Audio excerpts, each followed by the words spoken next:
Hello दोस्तों, राधे राधे, जय श्री कृष्णा। आज हम लेकर आए हैं तुलसी माता की एक अनोखी कहानी।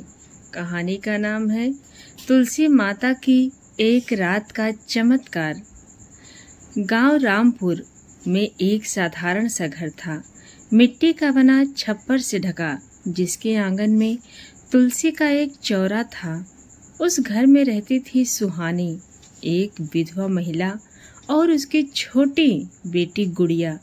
सुहानी के पति को गुजरे 2 साल हो चुके थे। घर में कोई कमाने वाला नहीं था और जैसे तैसे मजदूरी करके माँ बेटी गुजारा कर रही थी। हर शाम सुहानी तुलसी माता के सामने दीपक जलाती और जल चढ़ाती और हाथ जोड़कर केवल यही कहती, हे तुलसी माता, मेरी गुड़िया को कोई तकलीफ ना हो, उसे कभी मेरी जैसी जिंदगी न देखनी पड़े। गांव वाले उसे देखकर हंसते और कहते, अरे बहन, ये दीपक जलाने से पेट नहीं भरता, जाओ कोई काम करो। पर सुहानी का विश्वास अडिग था। वो रोज तुलसी माता के पास दीपक जलाती और अपनी गुड़िया की भलाई के लिए प्रार्थना करती। एक दिन गांव में तेज आंधी और बारिश आई। बिजली कड़क रही थी, पेड़ उखड़ रहे थे और चारों ओर अंधेरा छा गया। सुहानी ने गुड़िया को लिपटा कर सुलाया और तुलसी चौरे की ओर देखा। दीपक बुझ चुका था। सुहानी की आंखों में आंसू आ गए। हे तुलसी माता, क्या आज आपने मेरी बात नहीं सुनी? क्या मेरा विश्वास अधूरा रह गया?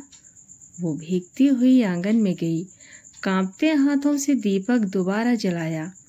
पर तभी एक आवाज आई, डर मत सुहानी, तेरा विश्वास अब परीक्षा नहीं, इनाम पाने को तैयार है। वो आवाज न किसी इंसान की थी, न हवा की, वो जैसे किसी दिव्य शक्ति की थी। अगली सुबह का चमत्कार। जब सुबह सुहानी उठी तो उसने देखा तुलसी चौरे के चारों ओर पीली रोशनी बिखरी हुई थी और दीपक अब भी जल रहा था, बिल्कुल शांत, स्थिर, जैसे रात की आंधी ने उसे छुआ तक न हो। तभी दरवाजे पर दस्तक हुई। बाहर एक सज्जन व्यक्ति खड़े थे। उनके हाथ में एक कागज और बैग था। क्या आप ही सुहानी देवी हैं? हाँ, पर आप कौन? मैं बैंक से आया हूँ। आपके पति ने जब जिंदा थे तब एक बीमा करवाया था, उसी का क्लेम पास हो गया है। आपको 2 लाख रुपए मिलने हैं। सुहानी के पैरों तले जमीन खिसक गई। उसके आंखों से आंसू बहने लगे। तुलसी माता की ओर देखा और कहा, आपने मेरा दीपक बुझने नहीं दिया माँ, और मेरा विश्वास भी। अब सुहानी ने मजदूरी छोड़ दी। उसने छोटे स्तर पर अगरबत्ती और फूलों का व्यापार शुरू किया। गुड़िया को स्कूल भेजा और हर सुबह शाम तुलसी माता के आगे दीपक जलाना नहीं छोड़ा।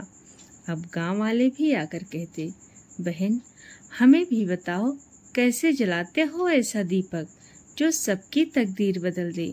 सुहानी मुस्कुरा कर कहती, दीपक तेल से नहीं भैया, विश्वास से जलता है। हर घर में तुलसी का पौधा होता है, लेकिन हर घर में श्रद्धा और विश्वास नहीं होता। तुलसी माता केवल उन पर कृपा करती हैं जो मन, वचन और कर्म से उन्हें पूजते हैं। सुहाने की कहानी हमें ये सिखाती है, जब हालात तूफान बन जाएं, जब दीपक बुझने न देना, क्योंकि अगली सुबह चमत्कार जरूर होगा। तो दोस्तों, ये रहे तुलसी माता की छोटी सी कहानी। आपको कैसी लगी कमेंट में ज़रूर बताएं, और पसंद आई तो हमारे चैनल को सब्सक्राइब ज़रूर करें। धन्यवाद।